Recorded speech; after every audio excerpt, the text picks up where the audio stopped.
പരിശുദ്ധ പരമ ദിവ്യകാരുണ്യത്തിന് ആരാധനയും സ്തുതിയും പുകഴ്ചയും ഉണ്ടായിരിക്കട്ടെ. ഇപ്പോൾ ഇളയ മകൻ്റെ സാമ്പത്തിക തകർച്ചയുടെ ആത്മീയ കാരണങ്ങളെ പരിശുദ്ധാത്മാവ് അന്വേഷിക്കുകയാണ് അല്ലേ? അങ്ങനെയാണ് നമ്മൾ പല പല വചനങ്ങൾ ഇപ്പോൾ കർത്താവ് ഇങ്ങനെ കോർത്ത് നമുക്ക് തരണത്. എന്നൊക്കെയാണ് പറഞ്ഞിരിക്കണത്? അവൻ്റെ സന്തോഷങ്ങളുടെ പ്രയോറിറ്റി മുൻഗണനകൾ നിശ്ചയിച്ചത് ഇന്ദ്രിയങ്ങളായിപ്പോയി. ഇന്ദ്രിയങ്ങൾ സന്തോഷത്തിൻ്റെ മുൻഗണനകൾ നിശ്ചയിക്കുമ്പോഴുണ്ടാകുന്ന കുഴപ്പമില്ല, പ്രൊട്ടക്ഷൻ പോകും, സംരക്ഷണം പോകും. രണ്ട് സംരക്ഷണം വേണമെന്നല്ലേ പറഞ്ഞത്? എന്തിനൊക്കെയാണ്? ഹൃദയത്തിന് സംരക്ഷണം വേണം, പിന്നെ ബുദ്ധിക്കും സംരക്ഷണം വേണം. അതാണ് ഫിലിപ്പിയർ 4:6. എപ്പോഴും സന്തോഷത്തോടെ ഇരിക്കുക, ഇടതടവില്ലാതെ പ്രാർത്ഥിക്കുക, എല്ലാ കാര്യങ്ങളിലും കൃതജ്ഞത. അപ്പം നിരാശപ്പെടരുതെന്നർത്ഥം. കാര്യങ്ങളൊക്കെ മോശമായിട്ട് സംഭവിച്ചാലും എല്ലാ കാര്യങ്ങളിലും കൃതജ്ഞത പ്രകാശിപ്പിക്കണം. ഇപ്പം പെന്തക്കോസ്ത വരാൻ പോകുകയില്ലേ? ഇല്ലേ? അപ്പം പരിശുദ്ധാത്മാവിൻ്റെ ഒരു മിനിമം മിഷൻ എന്താ? എല്ലാ കാര്യങ്ങളിലും കൃതജ്ഞത പ്രകാശിപ്പിക്കാൻ നമ്മളെ ഒരുക്കുക.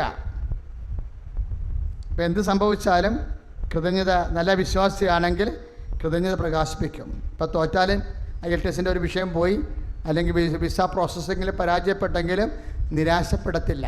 ദൈവപൈതലാണ് നീയെങ്കിൽ നിരാശപ്പെടത്തില്ല. എന്താ കാര്യം? പരീക്ഷ മാത്രമേ തോറ്റുള്ളൂ.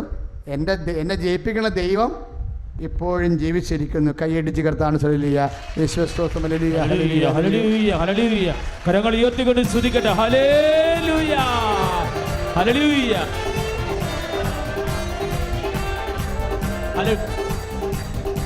ഹല്ലേലൂയ, ഹല്ലേലൂയ. കർത്താവേ, ആത്മാവിന് നിറവ് നൽകണമേ. പരിശുദ്ധാത്മാവേ, കരങ്ങൾ ഉയർത്തി എന്നിൽ നിറയണമേ, കവിയണമേ, കവിഞ്ഞൊഴുകണമേ. കരങ്ങൾ ഉയർത്തി കൈടിച്ചുകൊണ്ട് പരിശുദ്ധാത്മാവേ,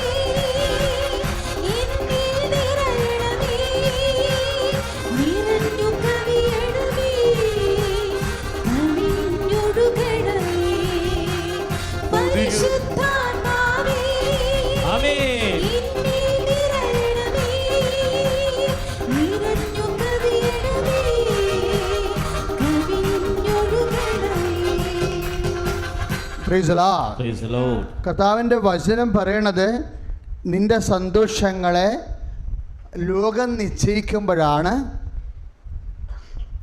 എപ്പോഴും നിനക്ക് സാമ്പത്തിക തകർച്ച വരണതും ദൈവം കെട്ടിയിരിക്കുന്ന വെയില് പൊളിഞ്ഞു പോണതും. ലോകമെന്ന് പറഞ്ഞാൽ എന്താ? 1 യോഹന്നാൻ്റെ 2:16-17. കണ്ണിൻ്റെ ദുരാശ, പറഞ്ഞേ, ശരീരത്തിൻ്റെ ദുരാശ, ജീവിതത്തിൻ്റെ അഹന്ത. ജീവിതത്തിൻ്റെ അഹന്ത എന്ന് പറഞ്ഞാൽ എന്നാണെന്ന് അറിയാമോ? ഇപ്പം നിനക്കിപ്പോൾ ഒരു ഷോപ്പുണ്ട്, ഒരു ടെക്സ്റ്റൈൽ ഷോപ്പെന്ന് വിചാരിച്ചോ, ഇല്ലേ?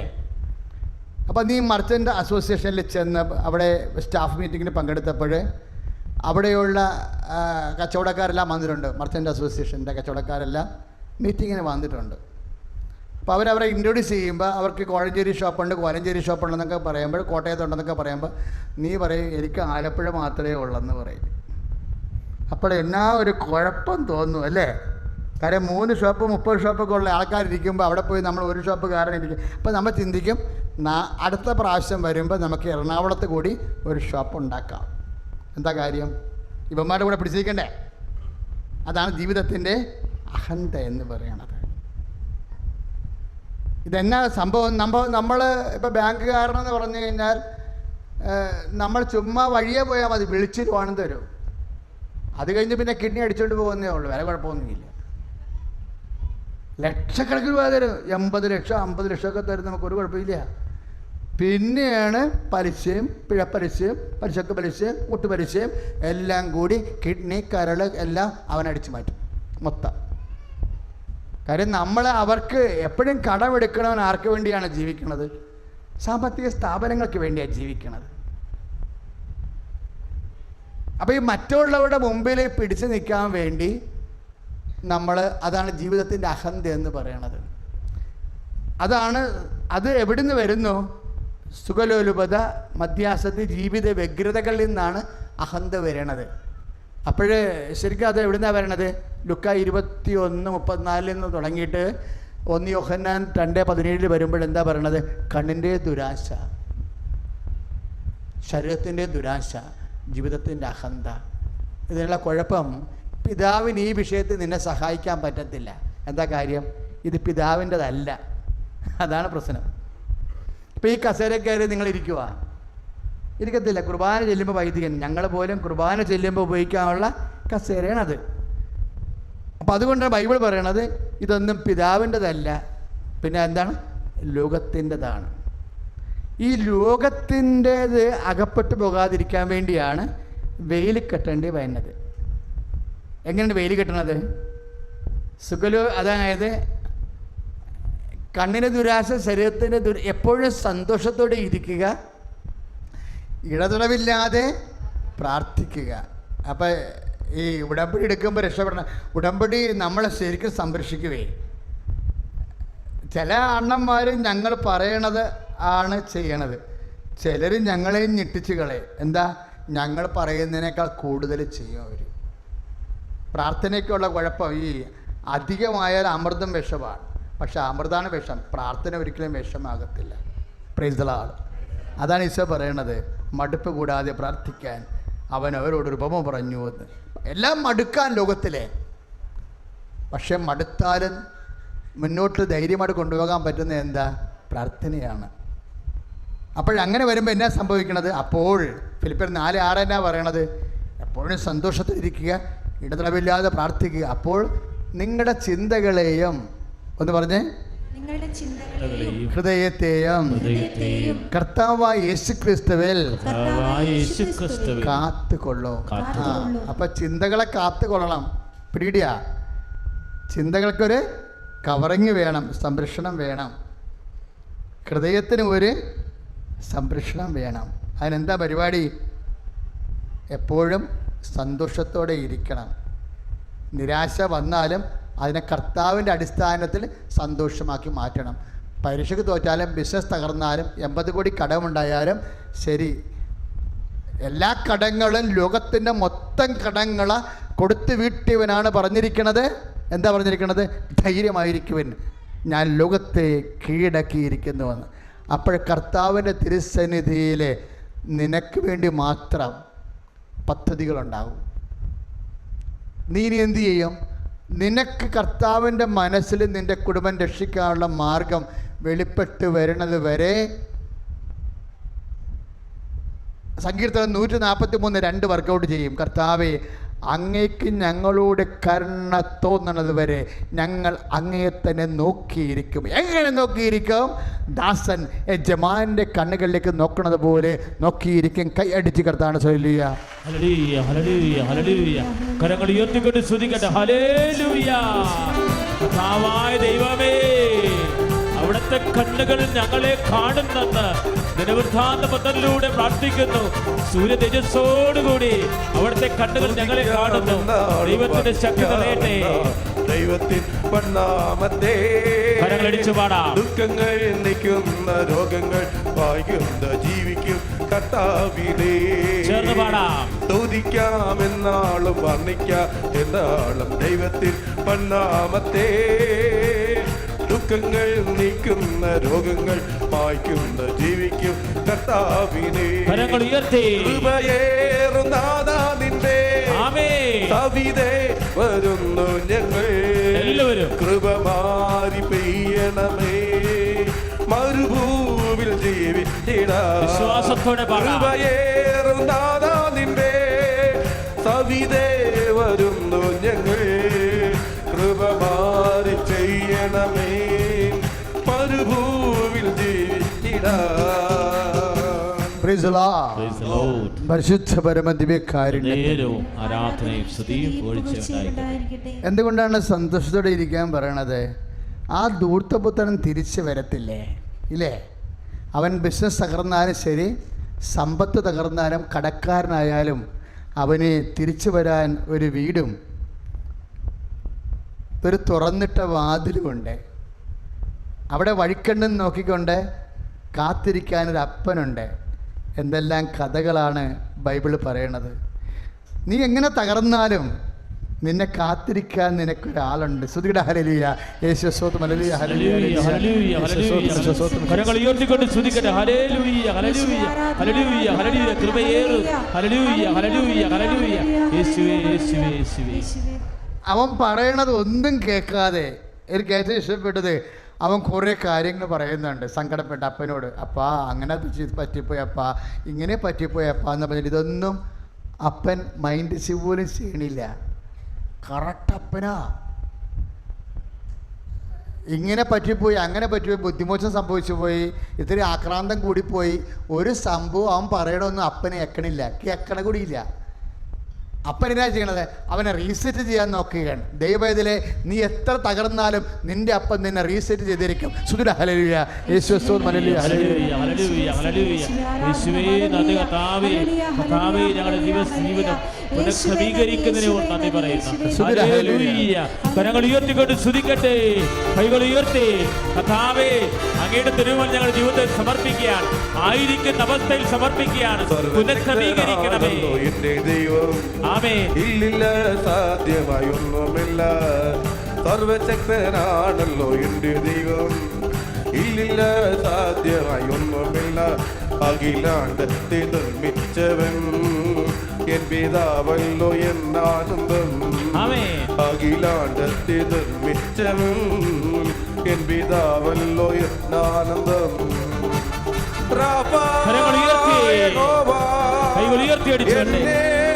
സൗഖ്യമാക്കും യഹോവ, എങ്ങും അവനുണ്ട്. റാഫാ യഹോവ എന്നെ സൗഖ്യമാക്കും. യഹോവ എങ്ങും അവനുണ്ട്. ഈ ദൈവം എന്റെ ദൈവം, എൻ പിതാവല്ലോ എന്നാനന്ദം. എല്ലാവരും ഈ ദൈവം എന്റെ ദൈവം, എൻ പിതാവല്ലോ എന്നാനന്ദം. പരിശുദ്ധ പരമദിവ്യകാരുണ്യത്തിന് ആരാധനയും സ്തുതിയും പുകഴ്ചയും ഉണ്ടായിരിക്കട്ടെ. പരിശുദ്ധ പരമദിവ്യകാരുണ്യവും ആരാധനയും സ്തുതിയും പുകഴ്ചയും ഉണ്ടായിരിക്കട്ടെ. അപ്പൊ കുറച്ച് കാലം എന്താ തിരിച്ചു വരാനുള്ള ഒരു കാലം, അത്രയേ ഉള്ളൂ. അച്ഛൻ ഇങ്ങനെ കർത്താവിൻ്റെ അൾത്താരയിൽ അമ്മ പ്രത്യക്ഷപ്പെട്ട ഇടത്ത് നിന്ന് സംസാരിക്കുമ്പോഴേ നിങ്ങൾ വിചാരിക്കരുത് ഇത് കേവലമായ ഒരു സങ്കല്പം ഇങ്ങനെ പറഞ്ഞ് നിങ്ങളെ തൽക്കാലത്തേക്ക് നിലനിർത്താനുള്ള എന്തെങ്കിലും പരിപാടിയാണ്. No, never. എന്താ കാര്യം? ഈ അൾത്താരയിൽ നമ്മൾ കേട്ട സാക്ഷ്യങ്ങൾ ഓർക്കുമ്പോൾ പതിനായിരക്കണക്കിന് സാക്ഷ്യങ്ങളിൽ നിന്നാണ് എത്ര ജീവിതങ്ങളെ കർത്താവ് പത്രോസിനെ കടലിൽ നിന്ന് പിടിച്ചെഴുന്നേൽപ്പിച്ച പോലെ എഴുന്നേൽപ്പിച്ച സ്ഥലമാണിത്. അവിടെ നിന്നാണ് നമ്മൾ ഈ ആരാധനയ്ക്ക് ഇപ്പോൾ ഈശോ നിന്നോട് സംസാരിക്കുന്നുണ്ടെങ്കിൽ നിൻ്റെ ജീവിതത്തിലെ കർത്താവ് ചെയ്യാൻ പോകുന്ന കാര്യങ്ങൾ മാത്രമാണ് ഈ പറയണത്. ഹല്ലേലൂയ. യേശുവേ സ്തോത്രം.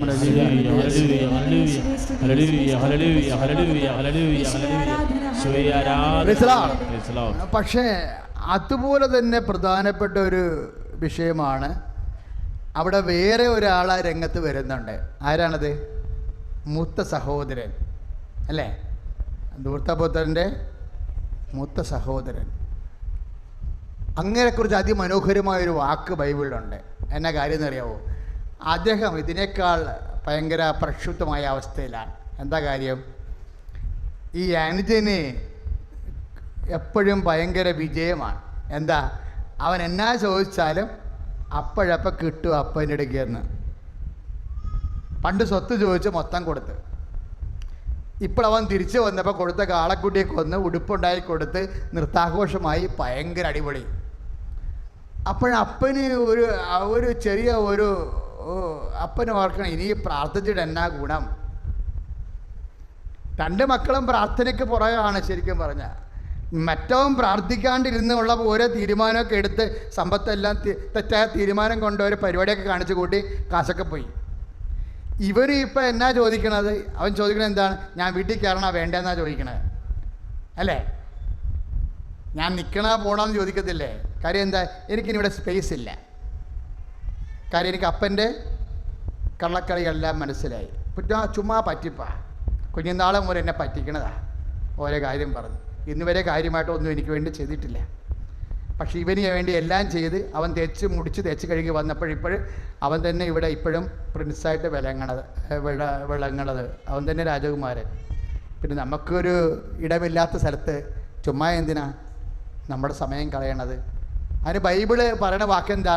അവൻ വീട്ടിൽ കയറാൻ പോലും അവൻ മനസ്സ് വരാതെ എന്നാ പറയണത്. 15:28 ലൂക്കായുടെ സുവിശേഷം 15:28. അവന് വീട്ടിൽ കയറാൻ പോലും മനസ്സ് വരാതെ പുറത്ത് നിന്നെന്നാ പറയണത്. അതിൻ്റെ അവൻ അറിയാതെ ചോദിക്കണേ എന്നാ, ഞാൻ നിൽക്കണ, ഞാൻ പോണ. കാര്യം എനിക്കിവിടെ ഒരു സ്പേസ് ഇല്ല. അങ്ങനെയാണ് അവനോട് അവൻ്റെ പ്രാർത്ഥന അതാണ് ശരിക്കും. അവൻ നിൽക്കണ പോണ. നിന്നിട്ട് കാര്യമൊന്നുമില്ല. ഇത്രയും നാൾ കത്തോലിക്കനായി ജീവിച്ചു, ക്രിസ്ത്യാനിയായി ജീവിച്ചു. പക്ഷേ ഇപ്പോഴും എനിക്ക് ദുഃഖവും കണ്ണീരും മാത്രമാണ്. ഞാൻ നിൽക്കണ പോണ. ഓരോ വിശ്വാസിയും എപ്പോഴെങ്കിലും കാലത്ത് അവനോട് ചോദിച്ചുള്ള ചോദ്യമാണിത്, ഞാൻ നിൽക്കണ പോണ. കാര്യം എന്താ? പ്രാർത്ഥിക്കാത്തവർക്ക് എല്ലാ മൊഡ്യൂൾസും നല്ലവണ്ണം കവർ ചെയ്തിട്ട് അവരിപ്പോൾ കയറിപ്പോയിരിക്കുകയാണ്. പ്രാർത്ഥിച്ച് നീ കരക്ക് നിൽക്കണം, തോറ്റു തൊപ്പിയിട്ട്. ഞാൻ നിൽക്കണ പോണ. ദൈവത്തോട് ചോദിക്കണ ചോദ്യമാണ്. ഓരോ സംരംഭങ്ങൾ കഴിയുമ്പോഴും പ്രാർത്ഥനയെല്ലാം പരാജയപ്പെടുമ്പോഴും നമ്മൾ ചോദിക്കും 15:28 ഞാൻ നിൽക്കണ പോണ.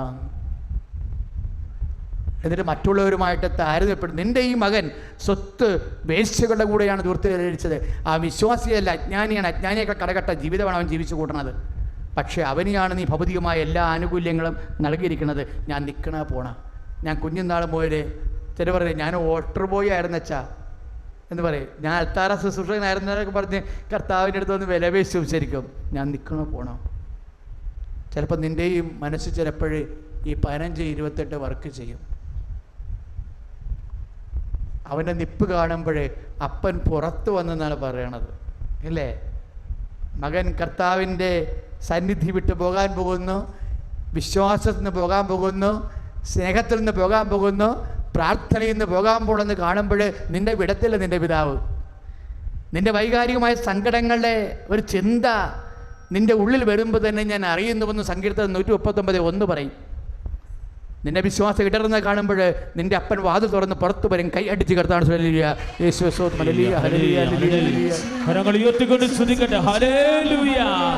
ആദ്യമായി അമ്മ മാതാവിനും തിരുക്കുമാരനും കോടാനുകോടി നന്ദി. എൻ്റെ പേര് എൽദോ. ഞാൻ വരുന്നത് മൂവാറ്റുപുഴയിൽ നിന്നാണ്. ഞാനൊരു യാക്കോബായ സഭാവിശ്വാസിയാണ്. എൻ്റെ വീട്ടിൽ എൻ്റെ പപ്പയും മമ്മിയും എൻ്റെ പപ്പയുടെ സഹോദരനും ഉടമ്പടിയിലാണ് ജീവിക്കുന്നത്. എൻ്റെ അമ്മ 2022 ഉടമ്പടി എടുത്തിരിക്കുന്നത്. ഞാനും പപ്പയും 2025 ഉടമ്പടി എടുത്തിരിക്കുന്നത്.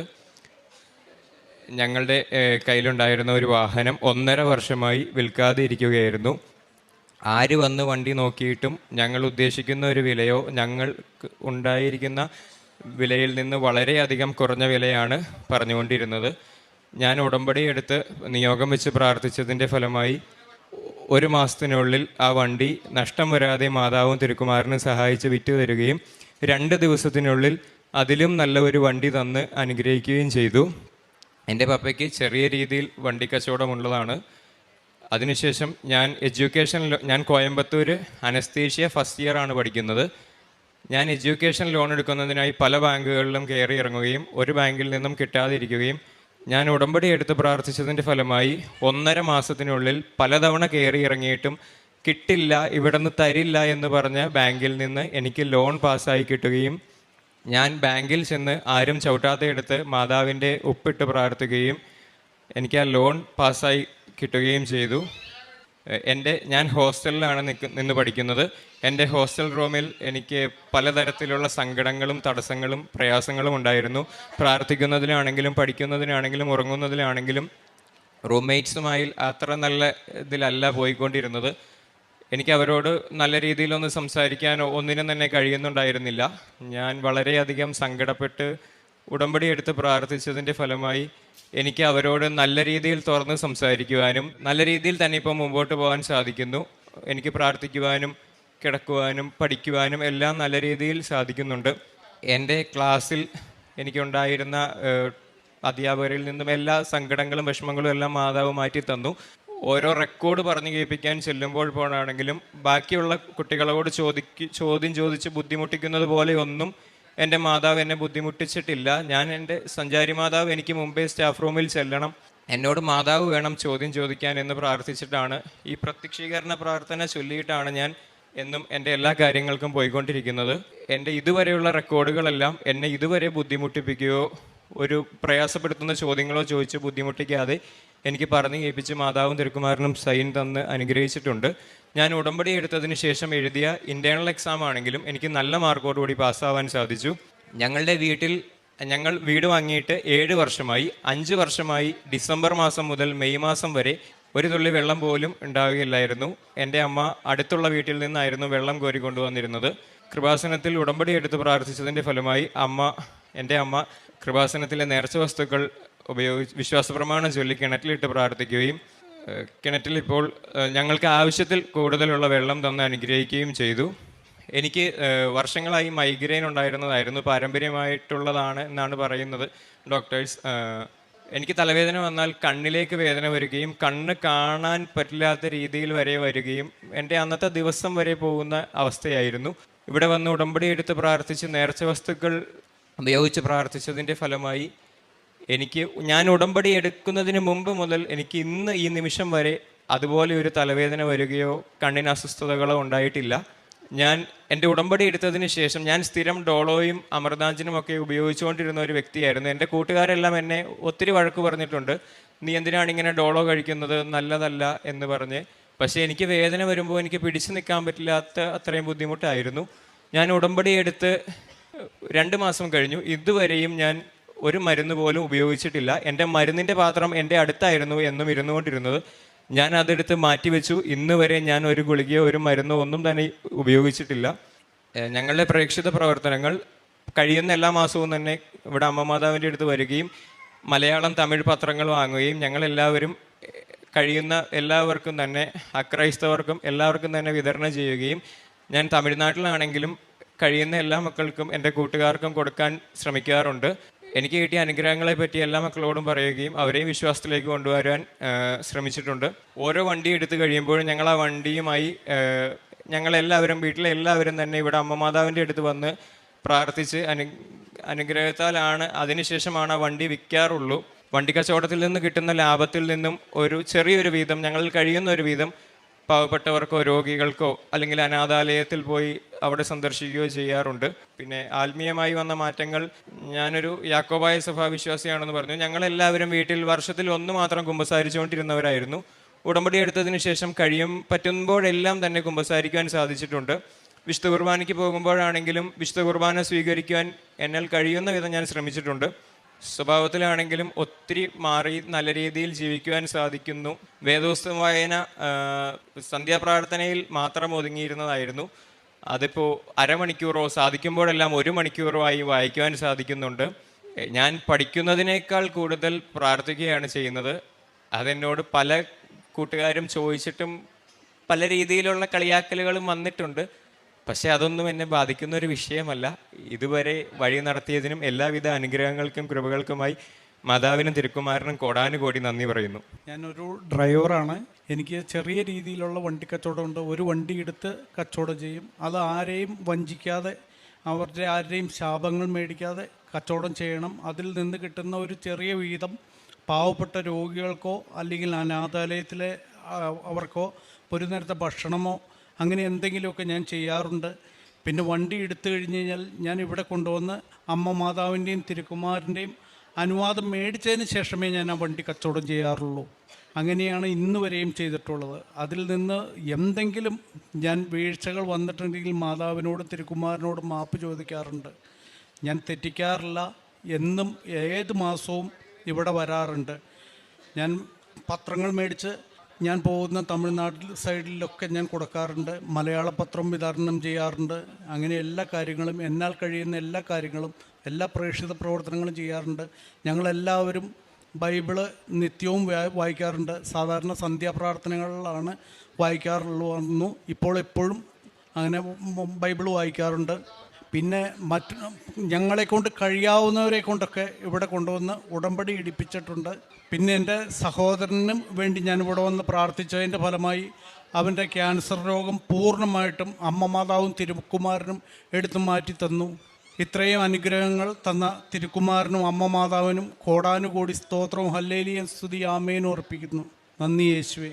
എൻ്റെ പേര് സീന, ഇതെൻ്റെ മകൾ ശ്രേയ. ഞങ്ങളൊരു ഹൈന്ദവ സമുദായത്തിൽപ്പെട്ടതാണ്.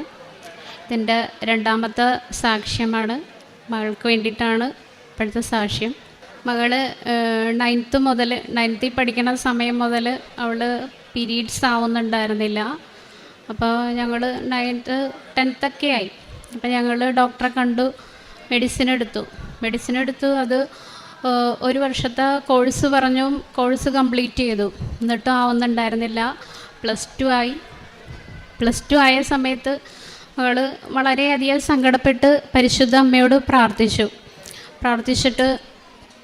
പ്രാർത്ഥിച്ചു കഴിഞ്ഞ് അമ്മയോട് പറഞ്ഞു, ഞാനിനി അമ്മയോട് പ്രാർത്ഥിക്കണമെന്നുണ്ടെങ്കിൽ ഞാൻ പിരീഡ് ആവണം, ഇല്ലാന്നിടയിൽ പ്രാർത്ഥിക്കില്ല എന്ന് പറഞ്ഞു. അപ്പം ഞാൻ പ്രാർത്ഥിച്ചുകൊണ്ട് നിൽക്കുന്ന സമയം അപ്പം എൻ്റെ അടുത്ത് ഇതുപോലെ തന്നെ പറഞ്ഞു. അപ്പം എൻ്റെ അടുത്ത് പറഞ്ഞു, അമ്മയോട് ചോദിക്കുമെന്ന് പറഞ്ഞു. ഞാൻ അമ്മയോട് പ്രാർത്ഥിച്ചുകൊണ്ട് നിന്നപ്പോൾ പ്രാർത്ഥിച്ചു കഴിഞ്ഞപ്പോൾ അമ്മ എനിക്കൊരു ഡേറ്റ് കാണിച്ചു തന്നു. ഒരു മെയ് 31 ഡേറ്റ് എനിക്ക് കാണിച്ചു തന്നു. അപ്പം അത് ഞാൻ എൻ്റെ മകളോട് പറഞ്ഞു, നീ മെയ് 31 എന്താണേലും ആകും എന്ന് പറഞ്ഞു.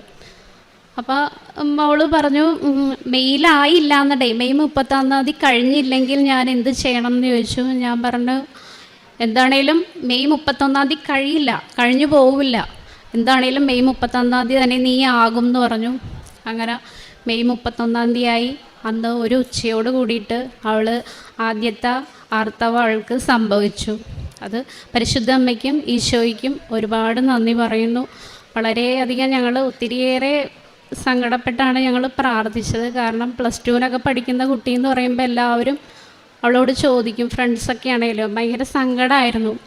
അങ്ങനെ ഇരിക്കുന്ന സമയത്താണ് അമ്മ ഞങ്ങൾക്ക് ഇത്രയേറെ വളരെയധികം വലിയൊരു അത്ഭുതം തന്നെയാണ് നടന്നത്. അമ്മയ്ക്കും ഈശോയ്ക്കും നന്ദി പറയുന്നു.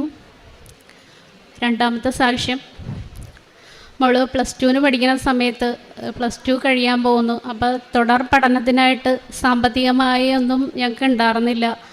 അപ്പം അമ്മയോട് പ്രാർത്ഥിച്ചു, ഇനി എന്ത് പഠിക്കണം എന്നൊന്നും അറിയില്ല, അമ്മ മാതാവേ ഞങ്ങളുടെ ഈ സാമ്പത്തികമൊന്നുമില്ല, എന്ത് ചെയ്യും, അത് അമ്മയുടെ ഇഷ്ടം എന്താണോ അത് ഞങ്ങൾക്ക് തന്നാൽ മതി എന്ന് പ്രാർത്ഥിച്ചു. അപ്പം അങ്ങനെ ഇരിക്കുന്ന സമയത്ത് ഒരു ദിവസം സ്വപ്നദർശനം ഉണ്ടായി. ഒരു ചെറുപ്പക്കാരനായ ഒരു കറുത്ത വസ്ത്രമിട്ട ഒരു അച്ഛനെ കാണിച്ചു തന്നു സ്വപ്നത്തിൽ. അന്നൊന്നും അറിയില്ലായിരുന്നു എന്തായിരുന്നെന്നുള്ളതൊന്നും. ശേഷം എൻട്രൻസ് കോച്ചിങ്ങിന് പോയി, ഒരാഴ്ചയെ പോയുള്ളൂ. പിന്നെ എക്സാമിന് ഡേറ്റ് വന്നു, സെൻറ്ററും വന്നു. അപ്പം ഞങ്ങൾ എക്സാം എഴുതാൻ വേണ്ടിയിട്ട് ഞങ്ങൾ പോയി. എക്സാം എഴുതാൻ പോയി. അവിടെ ഒരു പള്ളി വകയുള്ളൊരു സ്കൂളിലായിരുന്നു. അപ്പോൾ അവിടെ ചെല്ലുമ്പോഴത്തേക്കും ഒരു അച്ഛൻ്റെ രൂപമാണ് ഞങ്ങൾ ആ പള്ളിയുടെ ഫ്രണ്ടിൽ കാണുന്നത്. അത് സെൻറ്റ് സേവിയർ അച്ഛനായിരുന്നു. അന്ന് സ്വപ്നദർശനം ഉണ്ടായിരുന്നതും ഈ അച്ഛനെയായിരുന്നു കാണിച്ചു തന്നത്. അപ്പം തന്നെ എനിക്ക് മനസ്സിലായി എന്തോ ഒരു അടയാളം അമ്മ തന്നു എന്നുള്ളത്. ശേഷം എൻട്രൻസ് എഴുതി പോന്നു. മാർക്കൊക്കെ വളരെ കുറവായിരുന്നു. അഡ്മിഷൻ കിട്ടുമോ ഇല്ലയോ എന്നൊന്നും അറിയില്ലായിരുന്നു. അതിനു മുന്നേ ഇവള് അമ്മയോട് പ്രാർത്ഥിക്കുമായിരുന്നു. അമ്മയ്ക്ക് ലെറ്റർ എഴുതി വെച്ച് പ്രാർത്ഥിക്കുമായിരുന്നു എന്താണെന്നൊന്നും. അപ്പം അന്നൊന്നും എന്നെ കാണിച്ചു തന്നില്ല. ഇവർ തമ്മിൽ ഭയങ്കര കമ്മ്യൂണിക്കേഷനായിരുന്നു. ശേഷം ഇതെല്ലാം കഴിഞ്ഞു. എൻട്രൻസിൻ്റെ ഞങ്ങൾ അഡ്മിഷൻ ഓരോ അലോട്ട്മെൻറ്റ് വന്നു, അയച്ചു. പക്ഷേ അങ്ങനെ ഒന്നും വന്നൊന്നുമില്ല. അവസാനമായപ്പോൾ ഈ മകൾ പറഞ്ഞു എനിക്ക് കുസാറ്റിൽ കിട്ടണം എന്നുള്ളതായിരുന്നു. അപ്പം ഞാൻ പ്രാർത്ഥിച്ചു, അമ്മ മാതാവേ ഞങ്ങൾക്ക് ഇത് തുടർന്ന് പഠിപ്പിക്കാൻ വേറൊരു കോളേജിൽ കിട്ടിക്കഴിഞ്ഞാൽ സാമ്പത്തികമായി ഒന്നും തന്നെ ഇല്ല, അമ്മയുടെ ഇഷ്ടം എന്താണോ അത് നടത്തി തരണമേ എന്നും പറഞ്ഞ് പ്രാർത്ഥിച്ചു. കുസാറ്റിലേക്ക് ഞങ്ങൾ അയച്ചു. പക്ഷേ അവിടെ നിന്നൊന്നും ഒരു അലോട്ട്മെൻറ്റോ ഒന്നും കാര്യങ്ങളോ ഒന്നും വന്നില്ല. ഒരു റിപ്ലൈ ഉണ്ടായിരുന്നില്ല. 2 മാസം കഴിഞ്ഞു. അപ്പം മകൾ റിപ്പീറ്റ് ചെയ്യാൻ പോവാന്ന് പറഞ്ഞു. ഞാൻ പറഞ്ഞു റിപ്പീറ്റ് ചെയ്യണ്ട, പരിശുദ്ധമ്മ ഇടപെട്ട കാര്യമാണ്, കുസാറ്റിലല്ലേ കിട്ടുന്നത്, അവിടെ കിട്ടിയിരിക്കുകയെന്ന് പറഞ്ഞു. അപ്പോൾ എന്നെ കളിയാക്കി ഇവർ. കുസാറ്റിൽ ഇപ്പം അമ്മ പറയും പോലെ ഇപ്പം അവിടെ ക്ലാസ് നടന്നിട്ടുണ്ട്. ഓരോ കോളേജുകളിലും ക്ലാസ് സ്റ്റാർട്ട് ചെയ്തായിരുന്നു. പക്ഷേ അപ്പം ഞാൻ പറഞ്ഞു എന്താണേലും നിനക്ക് കിട്ടിയിരിക്കുക. ഇതെല്ലാം കഴിഞ്ഞ് കുറച്ച് നാൾ ഒരു 2 ആഴ്ചയൊക്കെ കഴിഞ്ഞപ്പോഴത്തേക്കും പ്രാർത്ഥിച്ചുകൊണ്ടിരുന്ന സമയത്ത് അപ്പം ഈ മകളും അമ്മയോട് കുസാറ്റിൽ കിട്ടണം എന്ന് പറഞ്ഞായിരുന്നു പ്രാർത്ഥിച്ചുകൊണ്ടിരുന്നത്. ഭയങ്കര സങ്കടപ്പെട്ട് പ്രാർത്ഥിച്ചുകൊണ്ടിരുന്ന സമയത്ത് ഫോണിലൊരു മെസ്സേജ് വന്നു. അവിടെ അഡ്മിഷന് ചെല്ലാൻ പറഞ്ഞൊരു മെസ്സേജായിരുന്നു നമുക്ക് വന്നത്. അവിടെ സ്പോട്ട് അഡ്മിഷനിൽ പങ്കെടുത്തു. അത്രയും സ്റ്റുഡൻസും ഉള്ള ഒത്തിരിയേറെ ഈ ഫസ്റ്റ് റാങ്കും അങ്ങനെയുള്ള ആളുകളൊക്കെ വന്നിരിക്കുന്നിടത്ത് ഈ ഒരു മാർക്ക് പോലും ഇല്ലാത്ത ആൾക്ക് എങ്ങനെ ഇത് കിട്ടും എന്നുള്ളത് ആകെ സങ്കടമായി. എന്നിരുന്നാലും അമ്മയോട് പ്രാർത്ഥിച്ചു. പക്ഷേ അവിടെ നമുക്ക് അഡ്മിഷൻ ലഭിച്ചു. നമുക്ക് ഫീസൊന്നും കൊടുക്കാതെ തന്നെ അമ്മ മാതാവ് അവിടെ ഒരു സീറ്റ് നമുക്കായി തന്നു. പരിശുദ്ധ അമ്മയ്ക്കും ഈശോയ്ക്കും ഒരുപാട് നന്ദി പറയുന്നു. പിന്നെ പ്രേക്ഷിത പ്രവർത്തനം എന്ന് പറയാൻ പത്രവിതരണം നടത്താറുണ്ട്. പിന്നെ ഞങ്ങൾക്ക് ചെറിയൊരു കൂട്ടായ്മ ഉണ്ടാക്കാൻ സാധിച്ചു. അതിൽ ഒരു 10-18 പേരുണ്ട്. ഞങ്ങൾ എല്ലാവരും കൂടിയിട്ടാണ് കാരുണ്യ പ്രവർത്തികളെല്ലാം ചെയ്യുന്നത്. പിന്നെ ചോറുപൊതി കൊടുക്കാറുണ്ട്. ചോറുപൊതി ഒരു പ്രാവശ്യം കൊടുക്കുന്ന നേരത്ത് അപ്പോൾ ഈ മകൾ എന്നോട് ചോദിച്ചു, അമ്മ ഈ ചോറ് കൊടുക്കുന്നത് എന്തിനു വേണ്ടിയിട്ടാണ്, എന്താണ് ഇതിൻ്റെ ഐതിഹ്യം എന്ന് ചോദിച്ചു. ഞാൻ പറഞ്ഞു, നമ്മൾ ഈ ഭക്ഷണം കൊടുക്കുന്നത് നമ്മളെ യേശു അപ്പച്ചനാണ്. അതുപോലെ തന്നെ ഞാൻ രോഗിയായിരുന്നു, നിങ്ങളെന്നെ സന്ദർശിച്ചു, എനിക്ക് ദാഹിച്ചു, നിങ്ങളെനിക്ക് ജലം തന്നു. ഇതെല്ലാമാണ് അതിൻ്റെ ഒരു ഇതെന്ന് പറഞ്ഞ് ഞാൻ പറഞ്ഞു കൊടുത്തു. അപ്പം ഞങ്ങൾ ഇതെല്ലാം പറഞ്ഞുകൊണ്ടിരുന്ന് ചോറുപൊതി കിട്ടുക. അത് കൊണ്ടേ കൊടുത്തു. ചോറുപൊതി രോഗികൾക്കായിട്ട് കൊണ്ടേ കൊടുത്തു. ശേഷം തിരിച്ചു വന്നു. അപ്പം ഞാൻ പറഞ്ഞു, നമുക്കിത് യേശുപ്പച്ചന് ഇത് ഇഷ്ടപ്പെട്ടോ എന്നുള്ളത് നമുക്ക് നോക്കാം എന്ന് പറഞ്ഞു. അപ്പം ഞാൻ വന്ന് ബൈബിൾ എടുത്തു, വിശ്വാസ പ്രമാണം ചൊല്ലി ബൈബിൾ എടുത്തു, ബൈബിൾ തുറന്നു. അപ്പം കിട്ടിയത് ഞാൻ ഈ പറഞ്ഞ വചനം തന്നെയായിരുന്നു. രോഗിയായിരുന്നു, നിങ്ങളെന്നെ സന്ദർശിച്ചു. ഞാൻ നഗ്നനായിരുന്നു, നിങ്ങളെന്നെ ഉടുപ്പിച്ചു. എനിക്ക് ദാഹിച്ചു, നിങ്ങൾ എനിക്ക് ജലം തന്നു. അതുതന്നെയായിരുന്നു. അപ്പോൾ ഈ മകൾക്ക് ഭയങ്കര വിശ്വാസമായി. അവൾ കെട്ടിപ്പിടിച്ചു, ഭയങ്കര സന്തോഷമായി. ഞങ്ങൾ ഒരുപാടേറെ പ്രാർത്ഥിച്ചു. ഞങ്ങളുടെ ഗ്രൂപ്പിൽ ഞങ്ങൾക്ക് എല്ലാവർക്കും കൂടെയൊക്കെ കാരുണ്യ പ്രവൃത്തികൾ ഒരുപാടേറെ ചെയ്യാൻ സാധിച്ചു. ഞങ്ങളുടെ ഗ്രൂപ്പിൽ നഴ്സുമാരുണ്ട്, പിന്നെ ആശാ വർക്കർ. അപ്പോൾ ആരോരും ഇല്ലാത്തവരും രോഗികളായുള്ളവരെയൊക്കെ ഞങ്ങൾക്ക് അറിയാൻ സാധിച്ചു. അവർക്കൊക്കെ വേണ്ടി ചെറിയ ചെറിയ സഹായങ്ങളെല്ലാം ഞങ്ങൾക്ക് ചെയ്യാൻ സാധിച്ചു. ഈശോയ്ക്കും അമ്മയ്ക്കും ഒരുപാടേറെ നന്ദി പറയുന്നു.